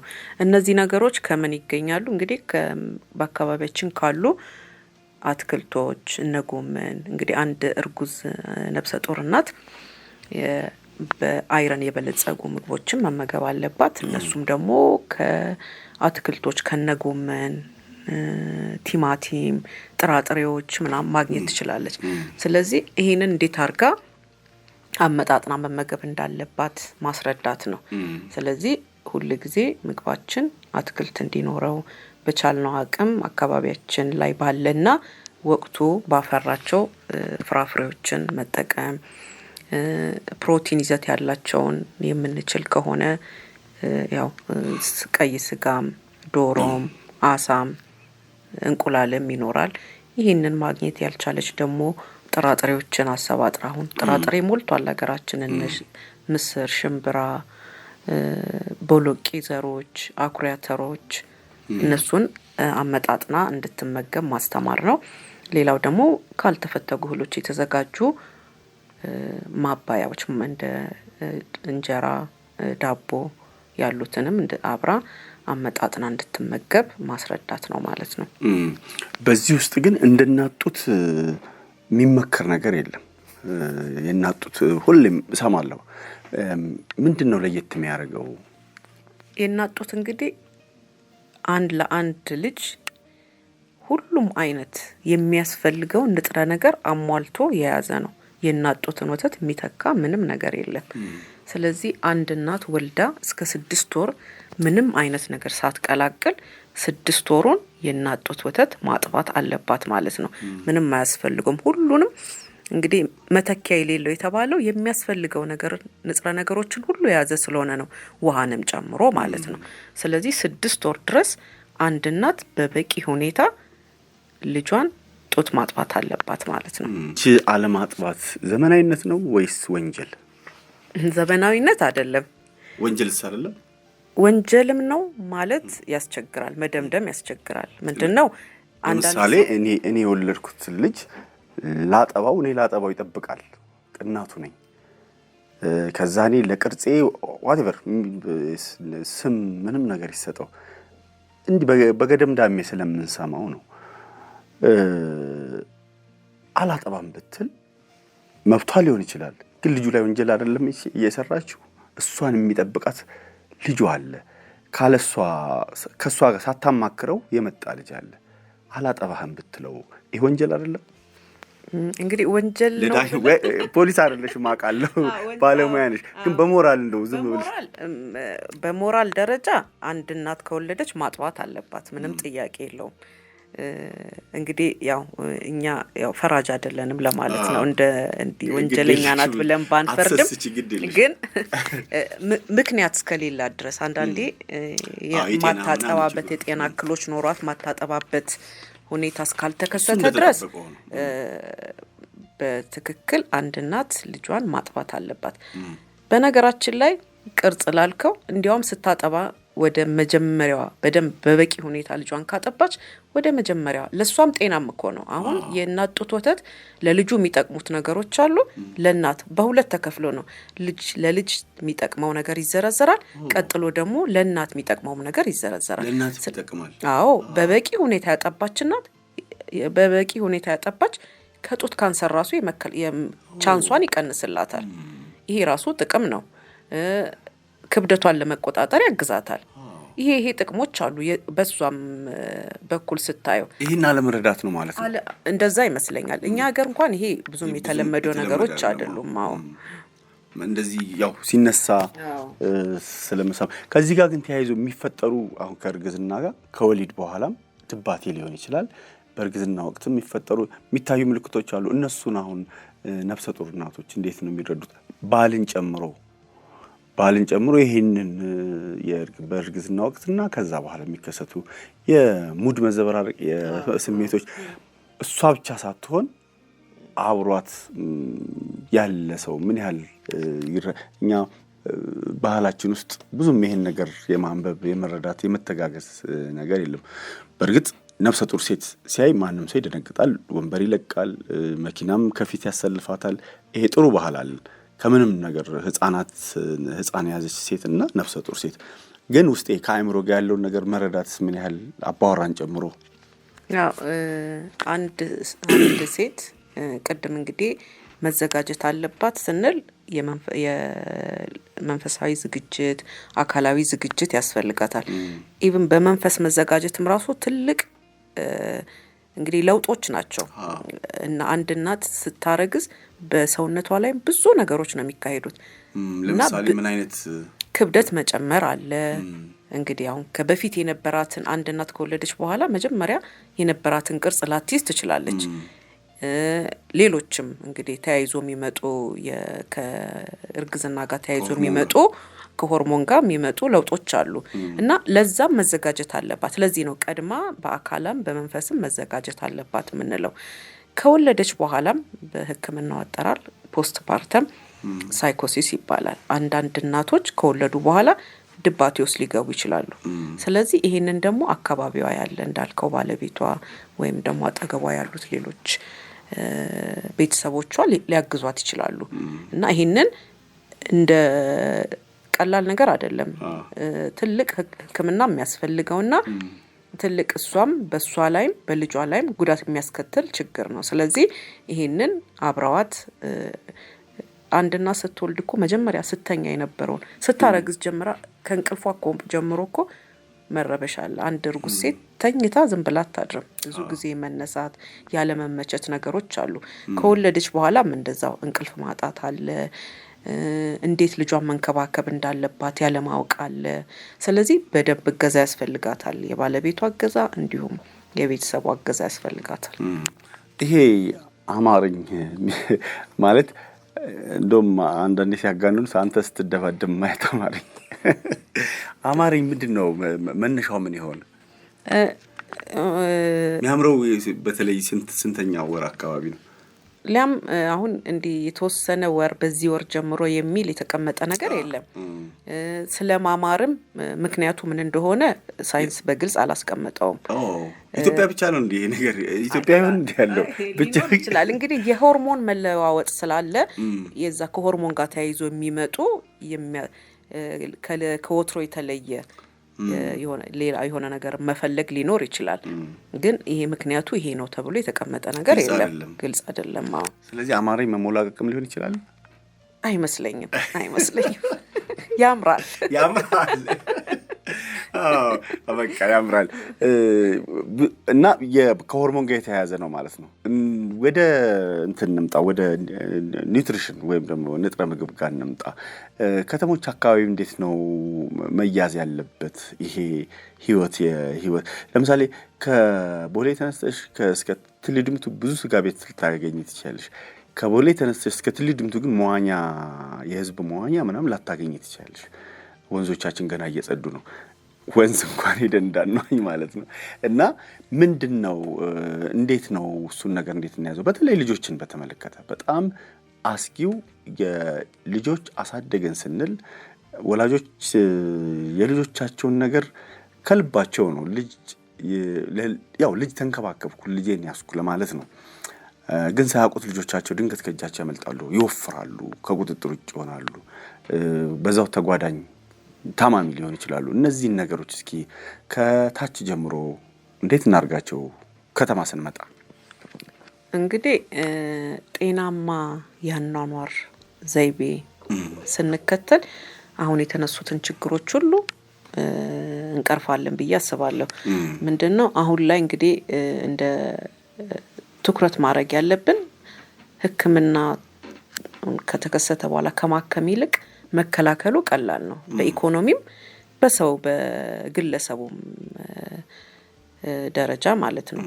ምንድነው በተለይ አሁን እነዚህ ተላላፊ ያልሆኑ በሽታዎችን መከላከሉ ቀላል ነው። ማከሙ ግን ከባድ ነው፣ ኮስት አለው ማለት ነው። የሕክምና ወጪዎች አሉ፣ የመድኃኒት ወጪዎች አሉ፣ ብዙ ናቸው። መከላከሉ ግን ቀላል ነው ምለው ራስህን በጤናማ ያኗኗር ዘይቤ ውስጥ መክተት ማለት ነው። ያ ጤናማ ያኗኗር ዘይቤ የምንለው ምንድነው? ከጤናማ አበላል ይጀምራል። አመጋገብ ጤናማ አመጋገብ ስንል የተመጣጠነ ምግብ ማለት ነው። ያ የተመጣጠነ ምግብ ምንድነው? ጤናማ አሁን እንዲያውም ጤናማ ሳህን ብለን በእንግሊዘኛው ሄልዚ ፕሌት ይባላልና ጤናማ ሳህናችን ምንድነው?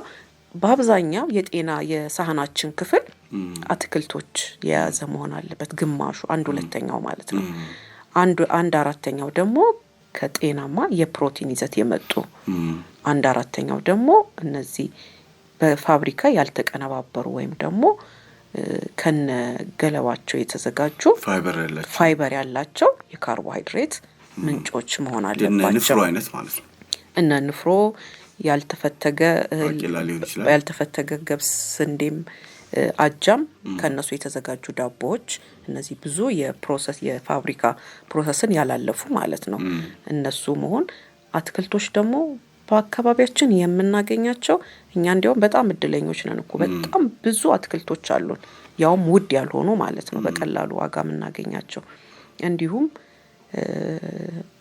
ፍራፍሬዎችን እንግዲህ ፍራፍሬ የምናገኛቸውን በአካባቢያችን ወቅቱ ያሉትን ፍራፍሬዎችን የጨመረ ማለት ነውና ጤናማ ቅባት ደግሞ ጤናማ ቅባት ስንል ጤናማ ቅባቶች አቮካዶ ላይ ጤናማ ቅባት እናገኛለን፣ ተልባ ላይ ጤናማ ቅባት እናገኛለን። እነዚህ የቅባት እህሎች የምንላቸው እና ኦቾሎኒ፣ እነዚህ ነገሮች ጤናማ ቅባት ከምናገኝባቸው ናቸውና እንግዲህ ያው አቅም ከፈቀደ ደግሞ ኦሊቭ ኦይል የምንለው ጤናማ ቅባት ከምንላቸው ናቸው። ስለዚህ እነዚህን አጣጥሞ በየሳህናችን ላይ አርገን መመገብ ማለት ነው።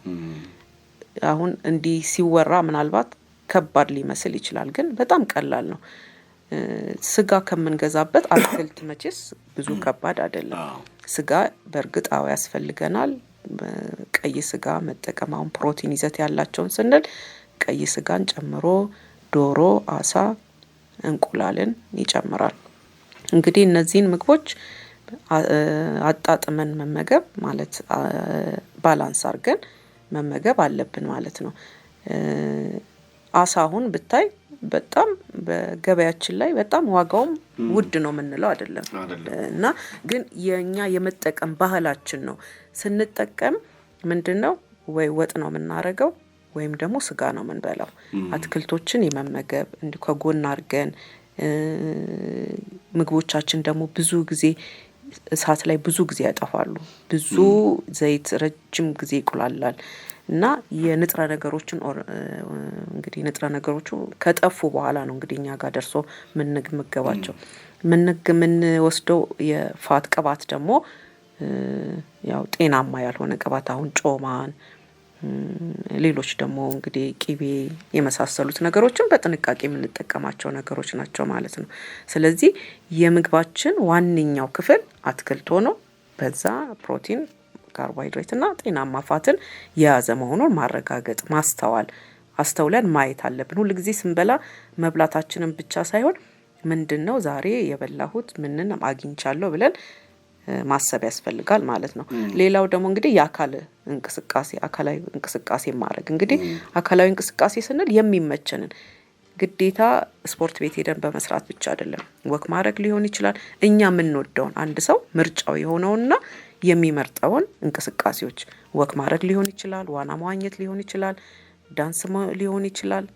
ማንኛውንም እንቅስቃሴ ግን በፕሮግራም ወስኖ በሳምንት ከ4 እስከ 5 ቀን ቢያንስ ለ30 ደቂቃ እንቅስቃሴ ማድረግ አለበት ማለት ነው። ለኔ አይነቱም ቀጭን ሰው ማለት ነው። ለማንኛውም ሰው ለኔ እኮ የስፖርት ጋዜጣ እንዳነብ ነው የታዘዘልኝ።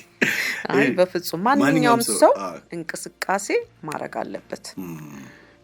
እንግዲህ ሌላው ደግሞ እንግዲህ ጤናማ ያኗኗር አይደል እየተነጋገርን ያለ ነው። ጭንቀትን ደግሞ ማስወገድ፣ ጭንቀቶች ሲመጡ እንዴት ያንን ጭንቀት እንዴት ነው ማስተናገደው እንዴት ነው ማረገው ብሎ በተረጋጋ ሁኔታ ሁሉም ሰው ጭንቀት አያጋጥመው ማለት አይደለም። ሁላችንም እናልፍበት ነው። ግን ያንን ጭንቀት እንዴት ነው የምንረዳውና እንዴት ነው ማስተናገደው የሚለውም ትልቅ ከጭንቀት ጋር ተያይዞ የሚመነጩ ሰውነታችን የሚያመነጫቸው ሆርሞኖች ስላሉ እነሱ ደግሞ ላልተፈለገ የሰውነት ክብደት እንዳይዳረጉን ማለት ነው። ጭንቀትም ለሰውነት ክብደት ይጨምራል። ስለዚህ መጨነቅ ጀምራለሁ። እሺ ሌላው እንግዲህ ያው አንዳንድ ልምዶችን ማቆም፣ አሁን ማጨስ፣ መጠጣት፣ ረጅም ሰዓት ቁጭ ማለት እነዚህ ነገሮችን እንደ ልምድ አድርገን የምንይዛቸው እነሱን ማስወገድ፣ ራሳችን የግል ንጽህናችንን በአግባቡ መጠበቅ አልተለመደም ደግሞ እኛ ጋር እንጂ ቼክአፕ የሕክምና የጤና ምርመራን በተወሰነ ጊዜ የጤና ምርመራን ምክንያቱም ቼክአፕ መሄድ አሁን ምንድነው ዛሬ እኔ ለዛሬ ለነገ ዋስትና አይደለም። ስለዚህ ዛሬ ጤነኛ ነኝና ነገ ምንም አይመጣብኝም ማለት ሳይሆን ሰው በተወሰነ ጊዜ በአመትም ይሁን በ6 ወር አካላዊ ምርመራ አድርጎ የጤናውን ሁኔታ ማወቅ። እነዚህ ነገሮች ለምን ይጠቅማሉ? የተከሰቱ ነገሮች ቢኖር እንኳን ቢገጥሙ በጊዜ መፍትሄ ለማፈላለግ አያስቸግርም ማለት ነው። ሌላው እንግዲህ ጤናማ ግንኙነቶች ራሱ ለጤናማ ያኗኗር ዘዴዎች በጣም አስፈላጊ ናቸው። ከጓደኞቻችን ጋር፣ ቤተሰቦቻችን ጋር፣ የትዳር አጋሮቻችን ጋር ጤናማ ተግባብቶ መኖር አንዱ የጤናማ ያኗኗር ዘዴዎች ውስጥ ናቸው ማለት ነው። ብዙ ሰው ይህን ከጤናማ እንግዲህ መግባባትን ራሱ የጤናማ ህይወት መሰረት እንደሆነ አይረዳም። ቅድም ግን ስጋ እስቲ አሁን ሁሌ ግራ የሚገባኝ ኢትዮጵያ በቀንድ ከብት ከአፍሪካ አንደኛ ይባላል። ግን አሁን በስጋ ቤት ማለፍ ራሱ ስጋት እየሆነ ነው። ይህንን የሚተኩ ነገሮች ምናልባት መቼም ለኛ አይነት ባህል አይዋጥም። ግን ስጋን የሚተኩ ንጥረ ነገሮችንስ በቀላሉ ማግኘት ይቻላል ወይ? አዎ በቀላሉ ማግኘት ይቻላል። ከስጋ ውስጥ እኮ እንግዲህ ሌሎች ንጥረ ነገሮችም እንዳሉ ሆኖ ፕሮቲንን ፈልገን ነው የምንበላው። ስለዚህ እነሱ የሚተኩ አሳ ሊተካው ይችላል። የዶሮ ስጋ እንዲያውም ስጋ በሳምንት ከሁለት ጊዜና ከሶስት ጊዜ በላይ ያልበለጠ ነው ቀይ ስጋ እንግዲህ ጤናማ ነው ብለን የምንለው። ከዛ መብለጥም የለበትም።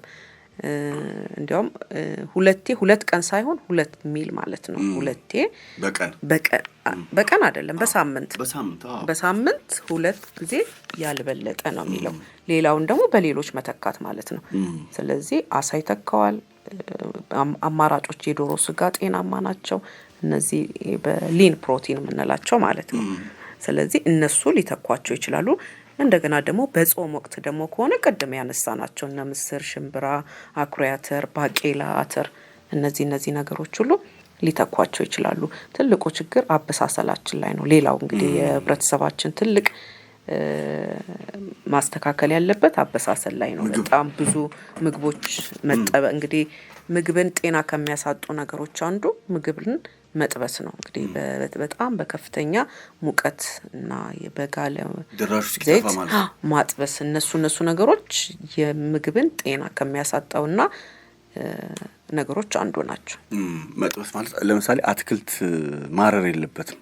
አትክልት አሁን ስቲም ነው መሆን ያለበት ወይም በእንፋሎት መብሰል ነው ያለበት። ትንሽ ውሃ አድርገን አብስለን እንደው ለጣዕም ብቻ ትንሽ እንደው በጣም የተወሰኑ እሱም ብዙ ሳንጠብሰው ትንሽ ዘይትም በለው እነሱን የሚመቸንን ወይም የምናገኘውን አድርገን በጣም በትንሹ ከዛ በተለያዩ ቅመሞች አሁን ቅመም ራሱ እኮ ብዙ ንጥረ ነገር የያዙ ቅመሞች አሉ። በእነሱ ማጣፈጥ ይቻላል። ነጭ ሽንኩርት፣ ቃሪያ፣ ሌሎች ቅመሞችን ሲጨምር እኮ ምግብ ይጣፍጣል። ዘይት ብቻ አይደለም ምግብን የሚያጣፍጠው።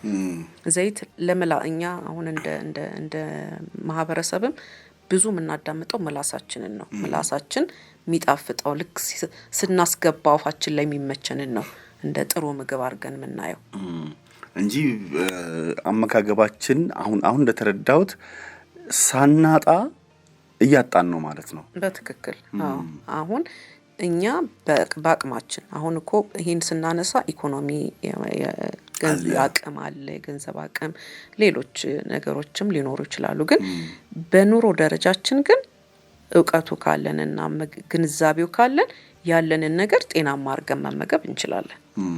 ቅድም ወደ 1000 ቀናቱ እስኪ እንምጣ። በዛ ውስጥ እነዚህን ንጥረ ነገሮች ያጣ ህፃን ምንድን ነው የሚሆነው? እንግዲህ አንደኛ ሲወለድ የሚኖረው የኪሎ መጠን አለ። ከኪሎ መጠን ሎ በርዝ ዌት የምንለው ከኪሎ በታች ሆኖ መወለድ አለ። ከኪሎ በታች ሆኖ የተወለደው ደግሞ ለተለያዩ ህመሞች ይዳረጋል። ለኢንፌክሽኖች፣ ለሌሎች ህመሞች ይዳረጋል። ስለዚህ አመጣጥነን መመገብና በዛ ወቅት በእርግዝና ወቅት ጀምሮ አካላዊ ነው። ማለት ከክብደቱ በታች የተወለደ ልጅ ለተለያዩ የጤና ችግሮች ይጋለጣሉ ማለት ነው። ኢንፌክሽን በቀላሉ እንዲይዘው ይሆናል። ሌሎችም ካደገም በኋላ መቀንጨር ምንለው አካላዊ ነው ወይስ አይምሮአዊም አለበት? ሁለቱም አለበት። በትክክል በዚህ ወቅት በትክክል አስፈላጊ ንጥረ ነገሮችን ያላገኘ ልጅ አካላዊ መቀንጨርም አይምሮአዊ መቀንጨርም ያጋጥመዋል። በአካል ለምሳሌ አንቺ አይተሽ ልትለያቸው ትችላለሽ? መቀንጨር ማለት እኮ ካለው ካለው እድሜ ቁመቱ ሲያንስ ነው። እና አይተህ የአንድ የ10 ዓመት ልጅ ምን ያህል የቁመት ደረጃ እንደሚኖረው ትገምታለህ። ከዛ በታች ከሆነ መቀንጭሮ ብቻ ላይሆን ይችላል። አንዳንዴ ጄኔቲክስም ፋክተር አለው። ግን ከመቀንጨር ጋር ተያይዞ የእንትን የሚያደርግልህ ቁመቱ ከእድሜው ጋር ሳይመጣጠን ሲቀር ማለት ነው።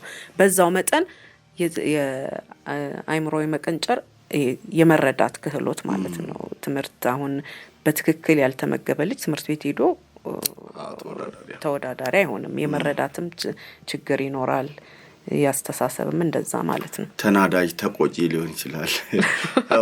እሺ እንደው ስለዚህ በዚህ 1000 ቀናት ውስጥ ነው ወሳኙ ነገር እሱ ጋር ነው ማለት ነው። ወሳኙ ነገር እሱ ጋር ነው። ስለዚህ እናቶች ምን ማድረግ አለባቸው? አሁን ቅድም እንዳነሳናቸው በጣም የተመጣጠነና በአካባቢያቸው የሚያገኙትን ምግቦች አመጣጥሮ መመገብ አለባቸው ማለት ነው። ከዛ ቀድመውም ዝግጅት የሚያስፈልጋል እንዳልከው አንድ እናት ለማርገዝ ስታስብ ሁሉም ይሆናል እያልኩ አይደለም። በእርግጥ አካላዊም አይምሮአዊም ዝግጅቶች ያስፈልጋሉ።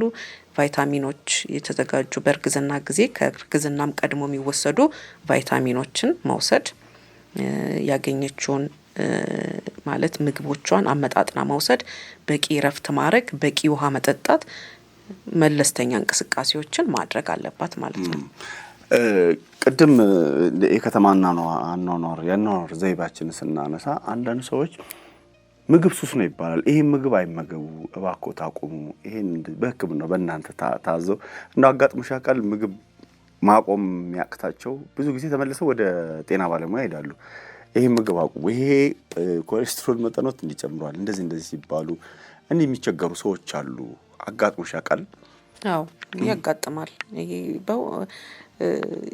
በታካሚዎች ብቻ ሳይሆን ኢቭን በእኛም ላይ የሚገጥም ነገር ነው። እኛ ራሳችን ማንተገብራቸው ነገሮች የሚያሸንፉን ነገሮች ይኖራሉ።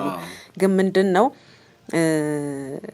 አንድን ነገር ለማድረግ ስትወስን እኔ ጋር የኔን የምክር አገልግሎት ፈልገው ለሚመጡ ተገልጋዮቼ ምንድነው ማረገው እኔ አሁን እነግራችኋለሁ ግን አስቡበት። የማሰቤ 1 ሳምንት ጊዜ ሰጥቻችኋለሁ እላለሁ።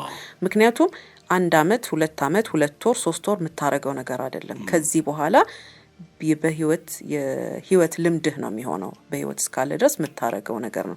ስለዚህ ይሄን ነገር ለማድረግ ወይም ውጤታማ ለመሆን እንግዲህ ቁርጠኝነት ያስፈልጋል፣ ድግግሞሽ ያስፈልጋል፣ ዲሲፕሊን ያስፈልጋል። ከነዚህ እነሱን ማታረጋቸው ከሆነ ጀምረ የምታቆም ከሆነ ቁርጠኝነቱ ከሌለ አታረገውም ማለት ነው። ስለዚህ አሁን ለመናገር ብቻ አይደለም እንግዲህ ምንናገረው። ስለዚህ ለተገልጋዩም ጊዜ ሰጥቶ አስቦበት ይሄን ነገር ለማድረግ ወስኛለሁ እንዲህ ወስነህና ከራስ ጋር በደንብ ተማክረ ስትገባ ለማድረግ ወይም ለመተግበር አይከብድህም።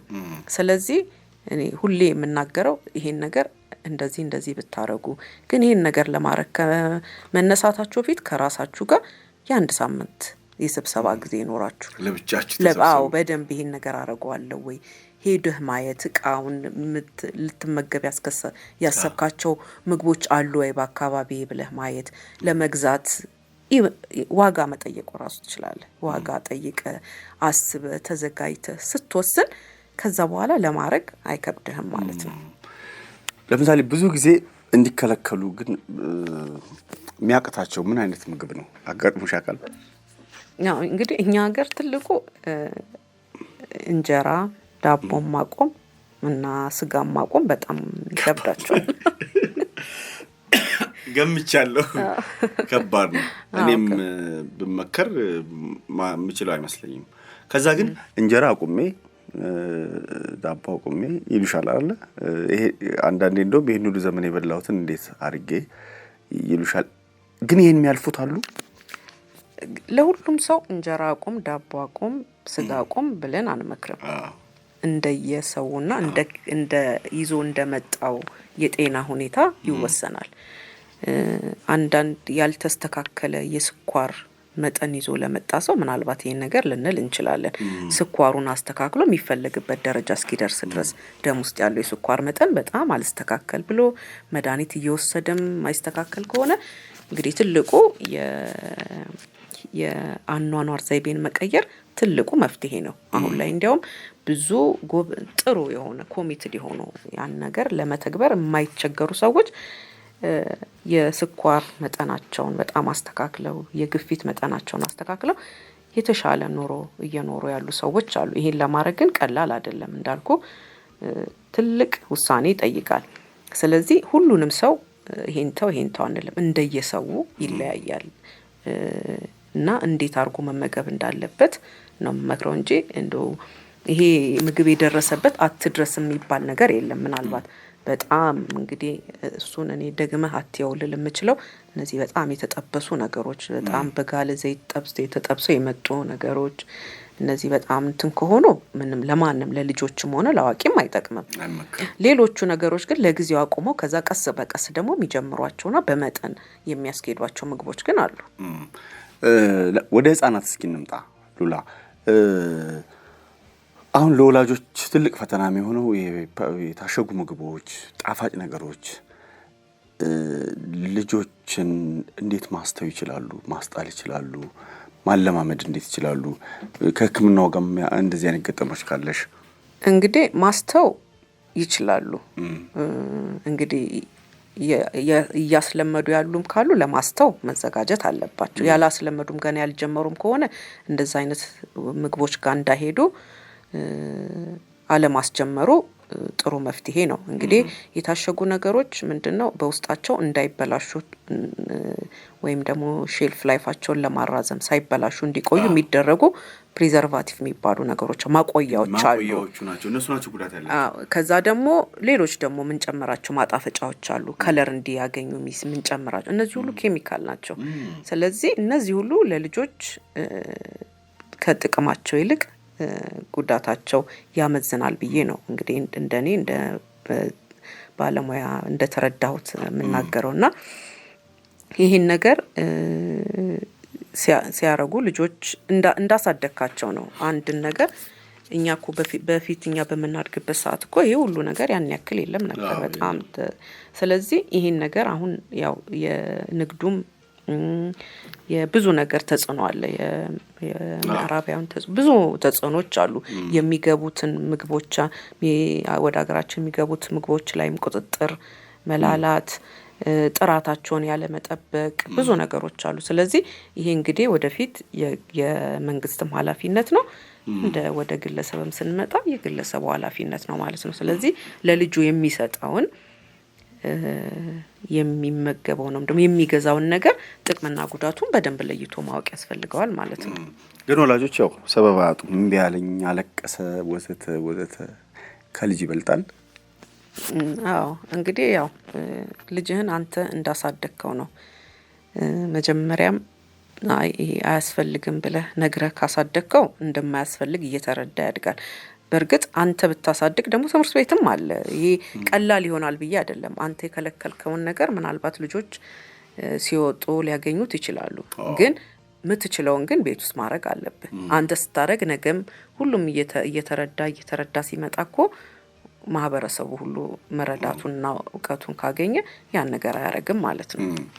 ቅድም ያነሳነው ወደ ገጠር ስንሄድ የኒውትሪሽን ጥራጥሬ ማመጣጠን ማለት ነው በሰፊው ትምህርት ይፈልጋል ማለት ነው። አዎ ይፈልጋል። አዎ እንጂ ያን ያህል አቶ ነው ማለት አንችልም። ምክንያቱም ገጠር ላይም እኮ እርሻ አለ፣ ይዘራል፣ የሆነ የሚበቅሉ ነገሮች እንዲያውም እኛ ከነሱ እያመጣናል የምንጠቀመው።